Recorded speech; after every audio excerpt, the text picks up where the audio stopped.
새 좋아하십니까? 새? 새. 저희 집 식구들은 새 싫어합니다.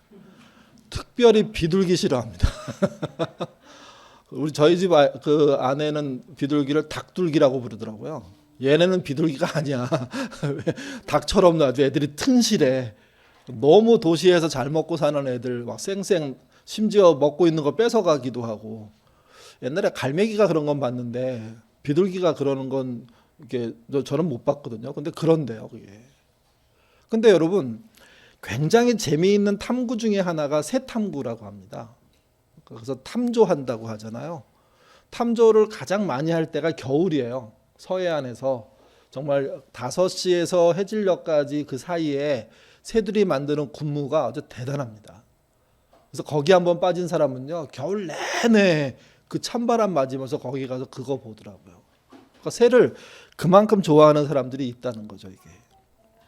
화면에 새가 3마리 나올 겁니다. 한번 보시죠. 비둘기, 그 다음에 이건 뭘까요? 두 번째는 매. 세 번째는 올빼미죠. 뭐 부엉이라고도 하고요. 뭐 하여튼 저희 동네 그 뒷산에는 3마리가 다 있습니다. 저희 그 인천 그 부평에 있는 그 승하원 그 뒷산에 집에 있거든요. 거기에 보면 매도 있고 부엉이도 있고 뭐 뻐꾸기도 있고 딱따구리도 있고 다 있거든요. 여러분 이 3마리 중에 어떤 새를 여러분 좋아하십니까? 다른 거 생각하지 마시고요. 뭐 학이라든지 뭐 고상한 거 말고 여기 있는 3마리 중에 나는 뭐가 좋다. 또는 나랑 닮은 게 있다면 뭘까요? 너무 질문이 심한가요? 뭐 어떤 것이든 뭐 그냥 제가 설교하기 위해서 한번 끌어내려고 놓은 거기 때문에 아주 특별한 의미 두지 마십시오. 사람들을 이렇게 유형별로 나눌 때 여러 가지 나눠요. 그 중에 이제 또 3가지로 나누는 게 있는데 온건한 부드러운 사람들, 그 다음에 강경한 급진파들, 그리고 중도파들. 보통 그 정도면 일반적으로 구분되잖아요. 여기 등장하는 새, 비둘기, 매, 올빼미도요.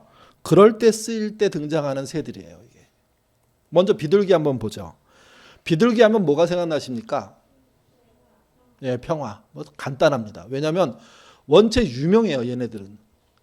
그래서 이제 비둘기 키우는 사람들이 어떤 행사에 보내주더라고요. 비둘기의 특징은 뭐냐면 풀어놓고 날려놓으면 나중에 다 돌아와요, 전부 다. 그러니까 이제 주인이 비둘기 키우기가 되게 좋고 수입도 짭짤하대요. 요즘같이 뭐 코로나면 그런 거 못 하겠죠. 이 비둘기의 기본적인 성향을 가지고 뭘 표현하냐면 평화주의자 이렇게 표현해요. 여러분 성경에도 비둘기가 나오잖아요. 성령의 임재를 표현할 때, 평화를 이야기할 때 그렇게 쓰입니다. 이들의 태도를 이렇게 표현할 수 있습니다. 싸우지 말자, 서로 양보하자, 잘 지내자. 그러니까 비둘기의 성향의 사람들이 존재할 수 있다는 얘기를 그래서 하게 되는 거죠. 비둘기파. 또 하나는 매입니다. 이들의 성향은 기본적으로요, 경쟁, 성과를 위해서 노력하는, 열심내는 그런 분들을 말해요, 이게. 그러니까 이들은 정말 모든 일인지 적극적으로, 진취적으로 이렇게 덤벼드는 사람들입니다. 이 안에는 신중한 분도 있고, 이 안에는 되게 사교적인 분도 있지만, 그런 신중함과 사교의 끄트머리에 가보면 앞으로 나가려고 하는, 경쟁에서 참여하려고 하는, 무대에 서려고 하는 뭐 이런 등등의 성향들이 있을 수 있거든요. 그러니까 이런 사람의 어떤 태도를 이렇게 말합니다. 내가 잡아먹지 않으면 잡아먹힌다. 여러분 주변에 이런 분들 보시지 않았습니까? 조금 조용히 참으시면 좋을 것 같은데 욱해가지고 그냥. 그러니까 그 성향이 꼭 나쁘다고 말할 수 없어요. 근데 어쨌든 약간은 호전적인 형태의 사람들이 있다는 거죠, 이게. 이들이 매파입니다, 매파. 그리고 이제 비둘기파도 아니고 매파도 아닌 사람들을 우리는 보통 뭐라고 표현하죠? 뭐 같다고? 박쥐 같다고. 근데 박쥐는 새는 아니잖아요. 그래서 새 중에 찾았던 게 올빼미인 거예요. 올빼미. 제가 어느 날 저희 뒷산 가는데 내려오는데 저희 뒷산이 데크로 이렇게 휠체어까지 몰고 정상까지 올라갈 수 있도록 길을 만들었어요. 그게 이제 초기였는데 내려오는데 뭐가 툭 밑에 떨어지더라고요. 봤더니 올빼미가 저를 멀끔멀끔 쳐다보고 있어요. 도망가지도 않아요. 근데 이 올빼미를 중도적인 성향, 확 뛰어들거나 평화를 말하기보다는 적절하게 움직이는 사람, 이렇게 표현할 때 쓰는 겁니다. 이 말이 본격적으로 쓰인 건요, 1960년대 베트남 전쟁 때였습니다.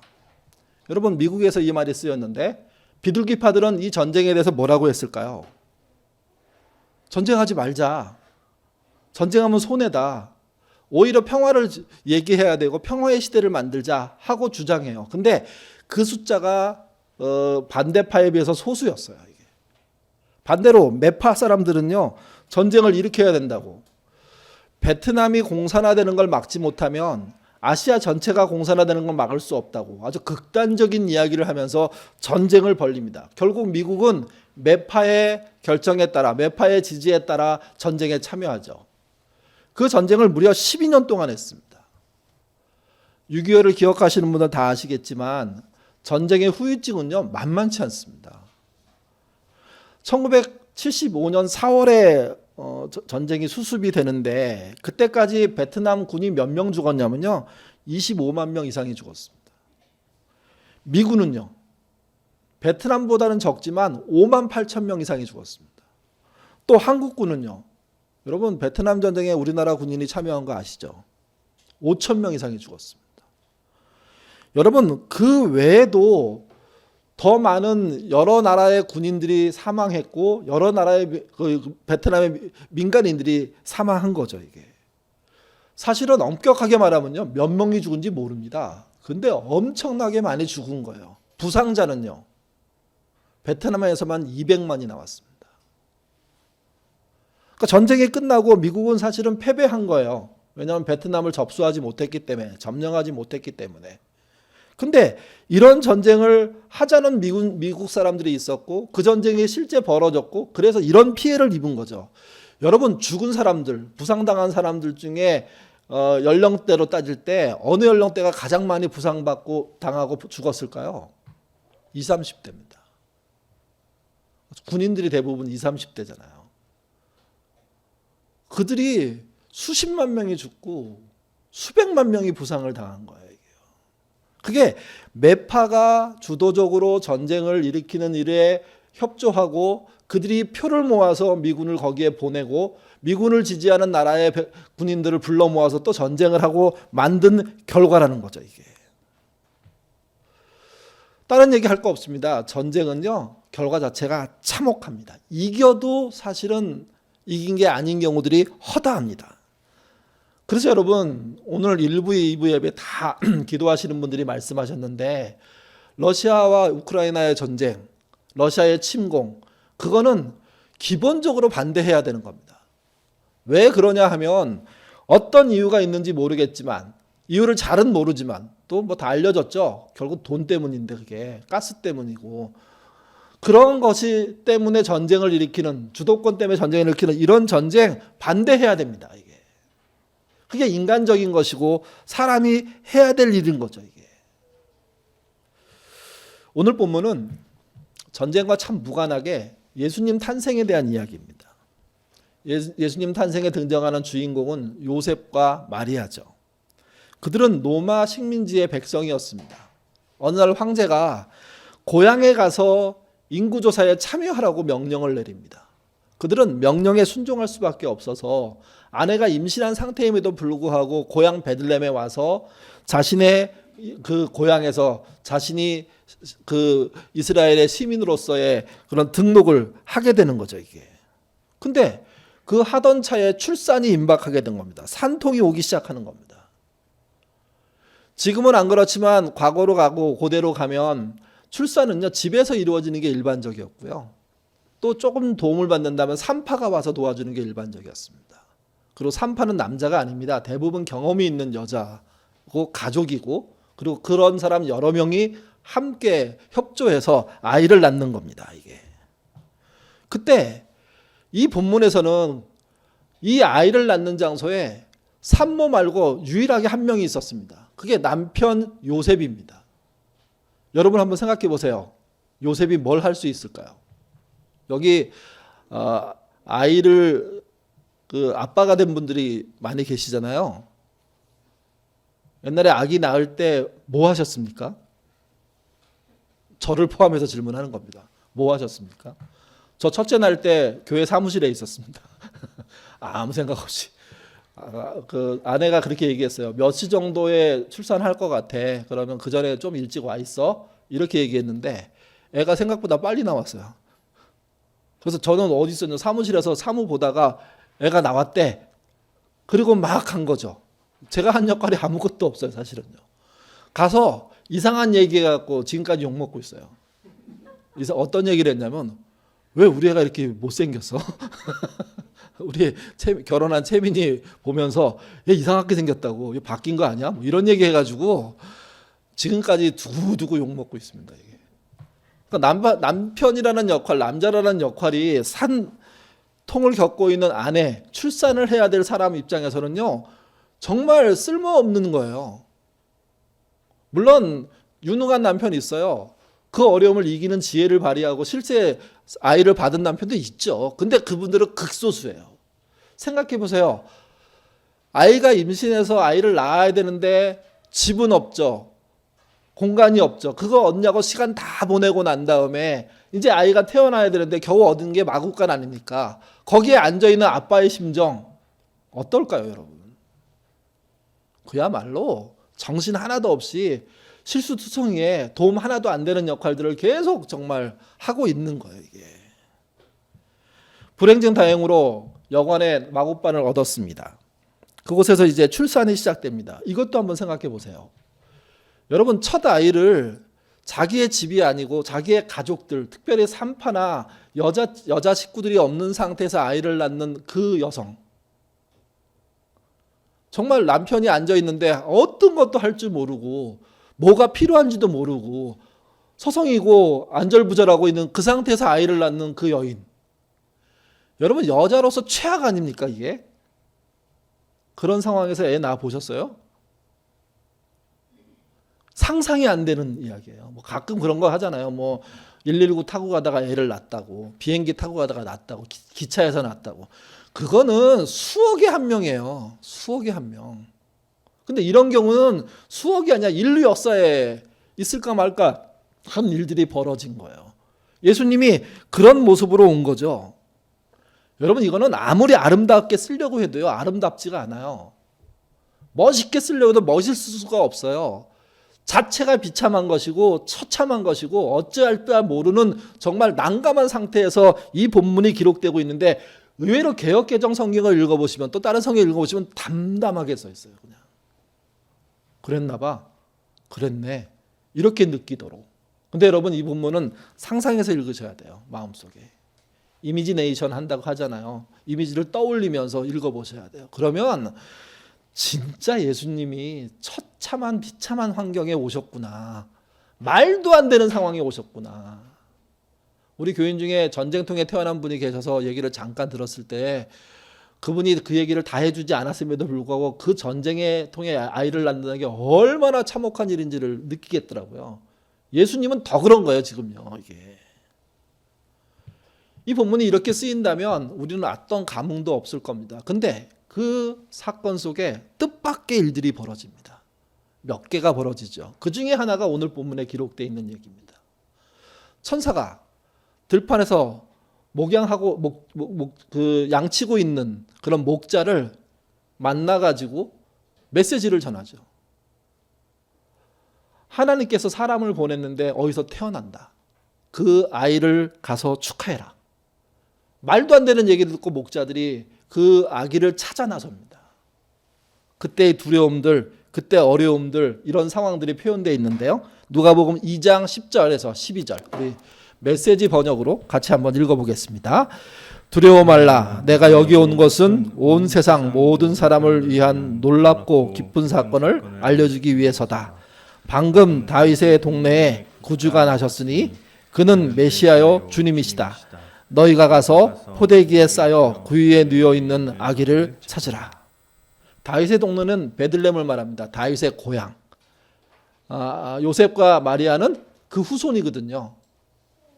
또 하나, 이게 그 당시 말은 아닌데 지금 말로 번역한 포대기란 말. 거기 포대기가 있었을까요? 뭐 천이 있었겠죠. 옷이 있을 수 있겠죠. 근데 어쨌든 목자에게 이 사실이 전달됐습니다. 이게 목자들은 이 말 듣고 아기를 찾아 나섭니다. 신기하게도 아기를 찾습니다. 생각해 보세요. 베들레헴이라는 마을이 아무리 작더라도 집이 꽤 있을 거 아닙니까?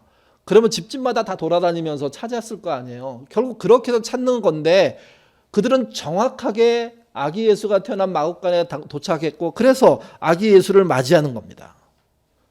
그 아기 예수를 맞이할 때 벌어지는 일이 성경에 쓰여 있는데 우리 13절 14절 이번에는 개역개정으로 한번 읽어보겠습니다. 호련히 수많은 천군이 그 천사들과 함께 하나님을 찬송하여 이르되 지극히 높은 곳에서는 하나님께 영광이요 땅에서든 하나님이 기뻐하시는 사람들 중에 평화로다 하니라. 굉장히 긴박한 상황과 아주 절묘한 타이밍과 그리고 엄청난 환상인지 진짜 눈앞에 벌어진 사건인지 알 수 없는 정말 신비로운 일들이 벌어졌다는 설명을 쓰여 있습니다. 근데 읽으면 읽을수록 생각보다 감동이 떨어져요.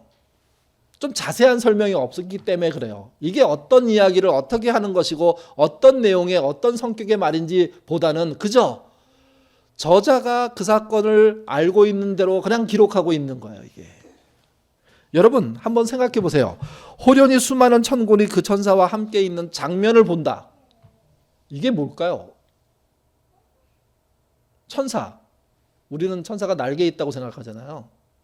뭐 그 날개 있다고 인정한 상태에서 그들이 군대 숫자만큼 많게 모여 있다는 뜻이에요.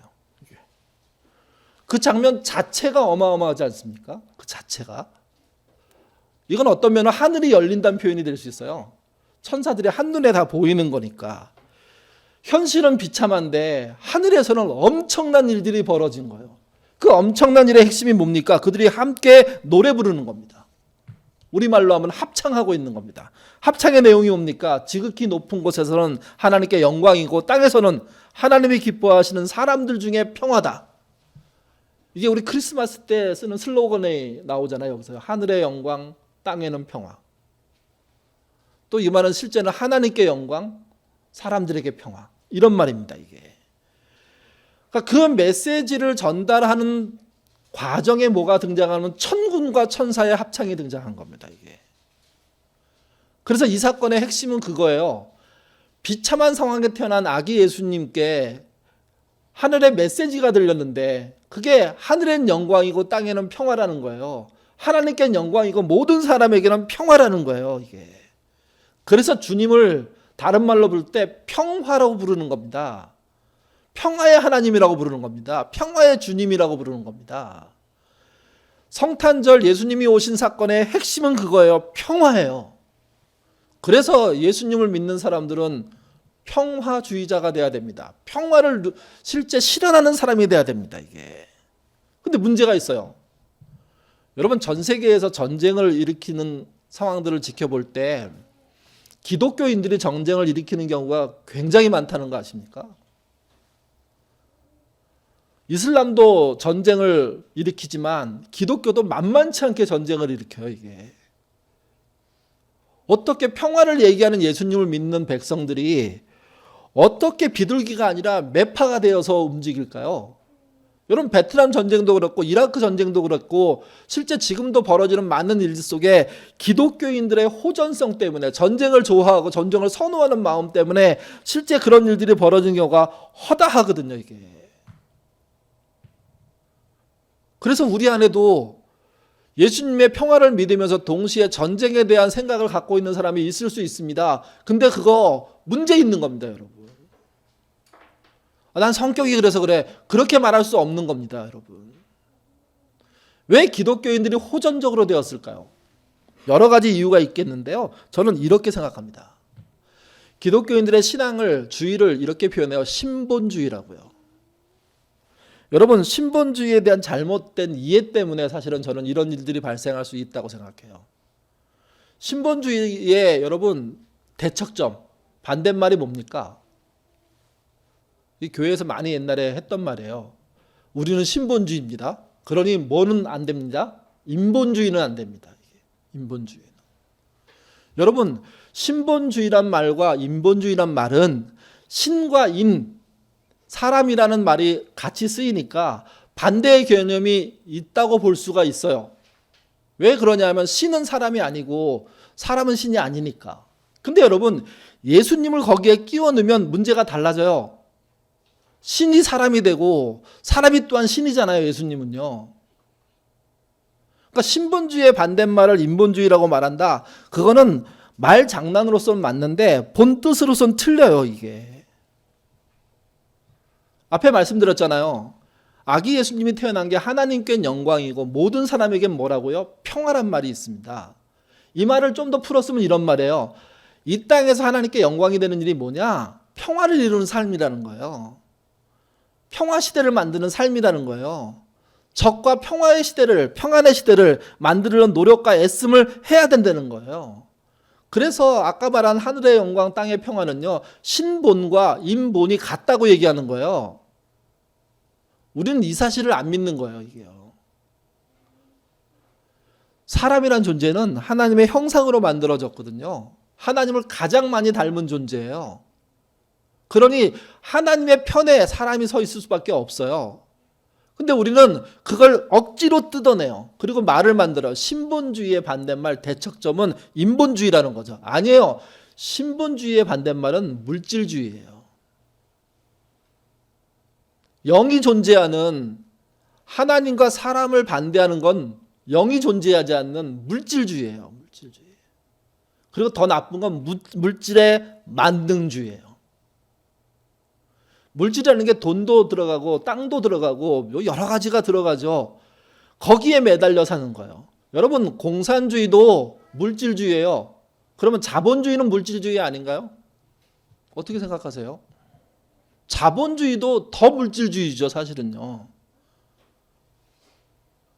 우리가 하나님을 믿음으로 반대해야 되는 건 물질에 끌려다니는 인생이에요. 돈에 끌려다니는 인생이에요. 돈이 전부인 줄 알고, 돈이 명예인 줄 알고, 돈이 권력인 줄 알고, 돈 쟁취하기 위해서 수단 방법 가리지 않고 사는, 그게 문제인 거예요, 그게.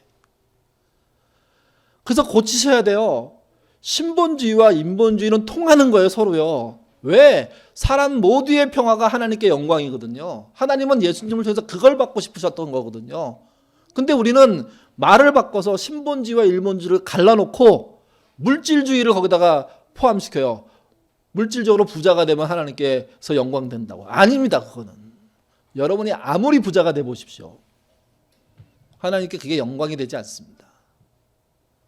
그 물질에 매달리지 않는, 그러면서 평화를 이루는 삶을 사는 사람에게 그게 하나님께 영광이 되는 삶이 되는 거죠, 이게. 분명한 건 하나님의 평화는, 하나님은 평화를 위해서요, 예수님을 보내신 거 아닙니까? 그러니 믿는 자는 이렇게 생각하셔야 돼요. 전쟁보다 평화를 위해서 행동하셔야 됩니다. 물질보다 평화를 위해서 사셔야 됩니다. 대통령도 평화를 위해 일할 자를 뽑는 겁니다. 그러니까 평화 투표인 거예요, 대통령 투표는. 지역 투표가 아니라 제가 우리를 잘 살게 해준다 그랬어. 그런 거 아니라 아파트값 잡아준대. 그런 게 아니에요, 그게. 진짜 평화를 원하는 마음이 있냐? 이게 중요한 거예요. 1998년도에 미국에 선거가 있었습니다. 그 선거 직전에 미국은 양당 체제잖아요. 거기서 후보를 뽑잖아요. 민주당에서 후보 뽑는 경선이 있었어요. 그때 떨어진 분이 있는데 그게 제시 잭슨 목사님입니다. 흑인 목사님이에요. 그분이 떨어지기 직전에 연설을 했어요. 그 연설의 내용을 설교안에 써놨습니다. 또 앞에 화면에 나와 있습니다. 글씨가 너무 작아서 여러분 설교안 보시는 게 더 좋을 것 같고요. 제가 천천히 한번 읽어보죠. 마이클 투카키스, 이 사람은요, 그 제시 잭슨과 같이 경합했던 그 당의 후보입니다. 마이클 투카키스의 양친 중 한 분은 의사였고 한 분은 교사였습니다. 제시 잭슨이죠. 나의 부모는 하인이었고 미용사였고 경비원이었습니다. 투카키스는 법률을, 나는 신학을 공부했습니다. 둘 사이에는 종교, 지역, 인종 경험과 관점이 차이가 있습니다. 그러나 미국이란 나라의 진수는 우리가 하나 되는 바로 그것입니다. 신의 섭리는 그 외 그와 나의 오솔길이 한 곳에서 만나도록 하는 것입니다. 두카키스의 선치는 이민선을 타고 미국에 왔습니다. 나의 선조도 노예선을 타고 미국에 왔습니다. 그러나 우리의 앞세대가 무슨 배를 타고 미국에 왔는지 간에 그와 나는 지금 같은 배에 함께 타고 있습니다. 미국은 한 가지 실, 한 가지 색, 한 가지 천으로 짜여진 담요가 아닙니다. 이유 같이 한번 읽어보실래요? 읽겠습니다. 사우스캐롤라이나에서 보냈던 나의 유년 시절, 나의 어머니는 담요 한 장 마련해 주지 못하셨지만 어머니는 슬퍼하지 않으셨고 우리는 춥지 않았습니다. 대신 어머니는 털헝극, 실크, 방수천, 포대자루 등 그저 여러분들의 구두나 간신히 닦을 수 있는 천조각들을 모으셨습니다. 어머니는 기운찬 손놀림과 튼튼한 끈으로 천조각들을 꿰매어 훌륭한 누비 이불을 만드셨습니다. 그것은 힘과 아름다움과 교양을 상징했습니다. 이제 우리도 이른바 누비 이불을 건설해야 할 때입니다. 제가 이거 읽고요. 포탈에 누비 이불 쳤습니다. 저는 이제 누더기 이불이 나올 줄 알았어요. 아니고요. 우리나라에서 판매되는 누비 이불 엄청나게 비싸더라고요. 깜짝 놀랐습니다. 그랬더니 그 누비 이불도 고급 천으로 고급 기술로 큰 회사가 만들어서 파는 거예요. 심지어 수작업한 누비 이불은 더 비싸요. 그래서 우리가 요즘 알고 있는 누비 이불하고 그때는 다른 거구나. 여기 등장한 누비 이불이 뭐예요? 천 조각이 없어서 이불할 게 없어서 짜투리 천들을 여기저기서 모아다가 만든 거잖아요. 여기 보면 실제 뭐 실크도 있고 털렁겁도 있으니까 좋겠네 생각하는데 그 뒤에 보시면 방수천, 이건 뻣뻣해서 쓸 수가 없는 천 말하는 거예요. 포대자루, 이것도 우리식 번역이긴 하지만 무언가의 포장지로 쓰였던 튼튼한 그걸 잘라다가 뭘 열기설기 만들어가지고 만든 거. 그래서 화면에 있는 그런 누비 이불은 아니에요. 완전히 누더기 같은 이불이었죠. 근데 제시슨 목사는 자기 엄마가 이불을 사주지 못해서 천조각을 만들어서 튼튼하게 만든 그 그런 이불이 사실은 자신에게는 진짜 힘이었고 진짜 아름다움이었고 진짜 교양이었다고 말합니다. 그 정신이 중요하다는 거죠. 그리고 투표하는 사람한테 말하는 거야. 미국은 이런 나라가 돼야 되는 거라고.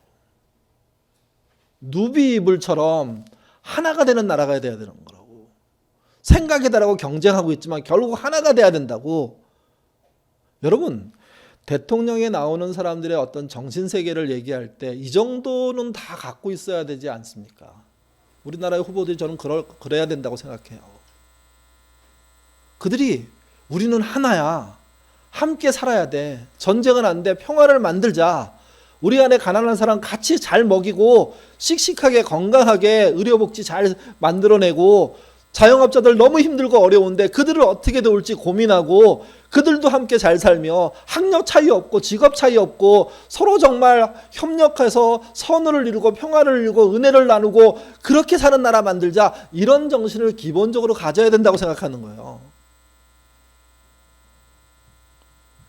제시서슨 목사는 미국 사회를 누비 이불이라고 표현했어요. 우리도 그래야 되지 않습니까?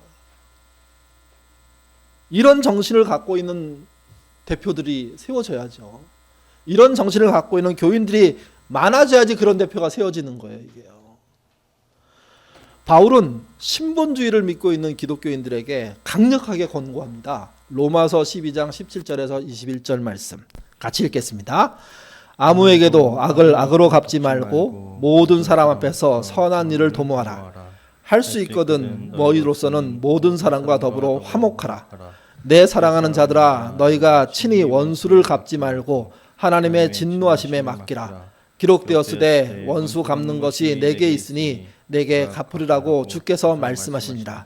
내 원수가 줄이거든 먹이고 목마르거든 마시게 하라. 그리함으로 내가 숯불을 그 머리에 쌓아 놓으리라. 악에게 지지 말고 손으로 악을 이기라. 이 말씀이 명확한데도요, 이 말씀 읽고 오해하는 분들이 많아요. 여기 왜 뭐 쓰면 전투적인 용어들이 써였기 때문에 그래요. 특별히 21절 말씀을 많이 오해하세요. 악에게 지지 말고 손으로 악을 이기라. 이게 수단 방법 가리지 말고 악을 무찔러 버려라, 죽여버려라 이런 뜻 아니에요. 이기는 방법을 앞에 얘기하고 있어요. 신자란 모든 사람과 함께 선한 일을 도모해야 된다. 심지어 악인이라고 하더라도, 색깔이 다르다고 하더라도, 지역이 다르다고 해도, 배움이 다르다고 하더라도 선한 일을 도모하는 게 초점이에요. 또 하나, 모든 사람과 더불어 화목해야 돼요. 모든 사람과.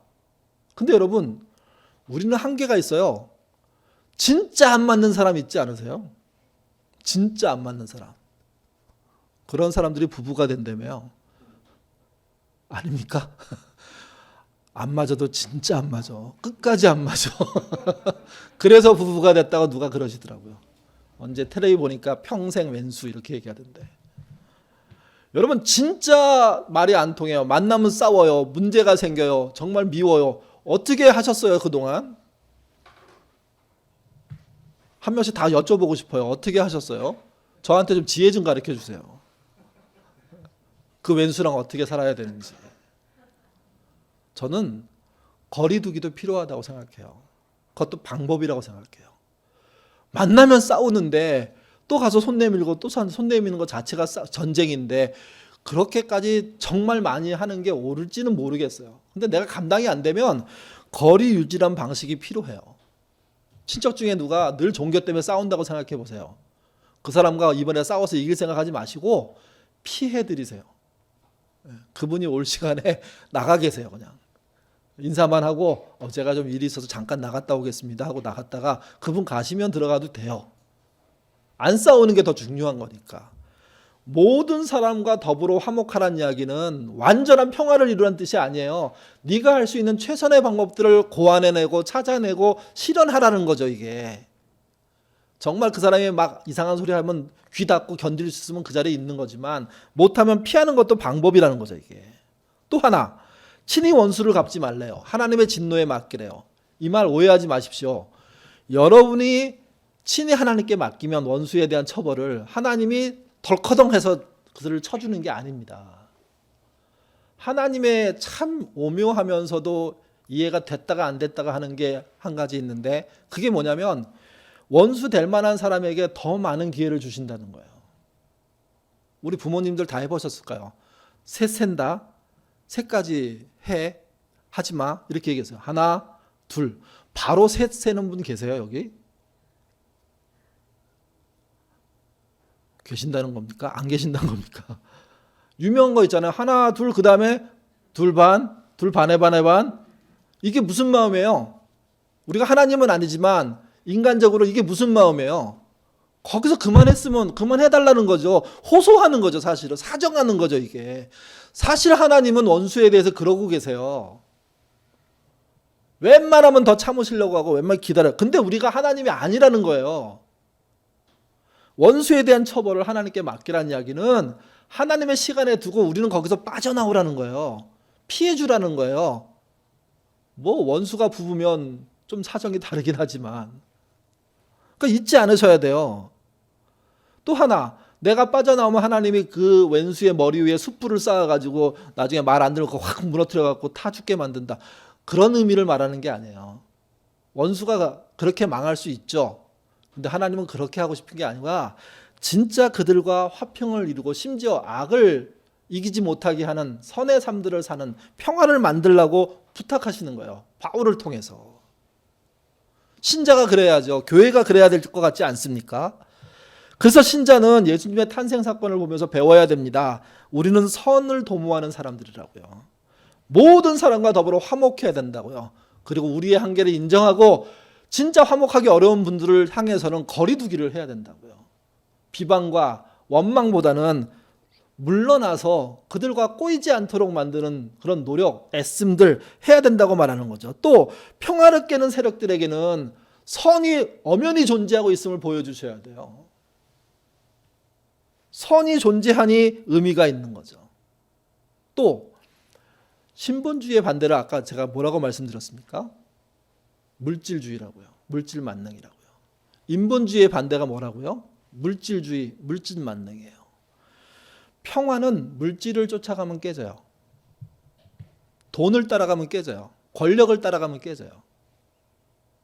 평화를 이루려면 물질을 따라가지 않아야 돼요. 물질을 넘어서야 돼요. 물질이 공유되도록 살아야 돼요. 또 하나, 평화는 나만의 평화가 아니에요. 우리의 평화예요. 주는 평화할 때 그 평화는 우리 모두에게 주는 평화예요.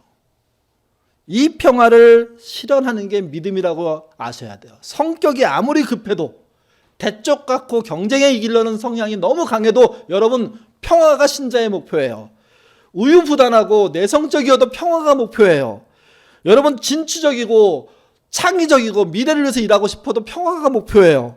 온건해도 착실해도 평화가 목표예요.